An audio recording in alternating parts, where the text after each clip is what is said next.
Hey, what's up? This is J. Lucky Henry. So today, let's talk about what happens if you don't record your deed after you purchase or sell a property. Get ready. This is J. Lucky Henry, Keller Williams agent in the greater Boston area. You won't believe how many people need to get real, R-E-A-L, real estate explained amazingly by Lucky in 90 seconds, give or take.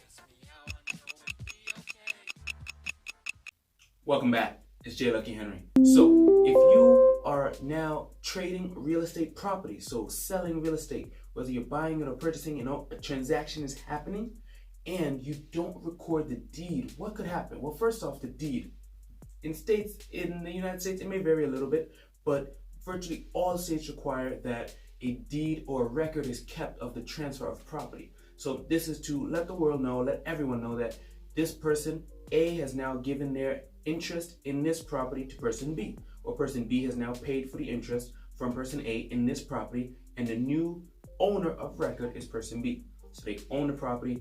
Now, if they don't record that deed, what are some of the ramifications that could happen?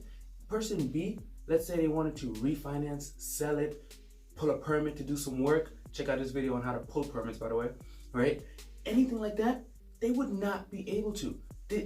Basically, the County of Deeds, the entire world would view it as subject property technically belongs to person A because the deed was never recorded from A to B. So person A would still own the property even though person B gave them all their money already. And they already signed off that they're not getting that money back. So make sure when you're at the closing that you go on record and that deed is recorded. The easiest way is to ask your attorney for a copy of that deed as soon as you're ready to sign those papers. Say, hey, I'm here, I got all the closing doc, you got the deed? Okay, that's one of the most important things, right? If your financing doesn't go through, right, that's the seller's problem. I'm just kidding, that's a serious issue as well, right? Definitely check that as well. On the seller side, I guess if you never record the deed but you collected the money, that'd be kind of cool. But it's wrong, it's illegal, it's fraud, don't do it, all right? This is J. Lucky Henry, and I'm here to keep it real with you. Whether you're looking to buy, sell, or invest in real estate, call or text 978-712-0244 and make sure you subscribe to my channel for more. Another way they ask me how I know it'll be okay.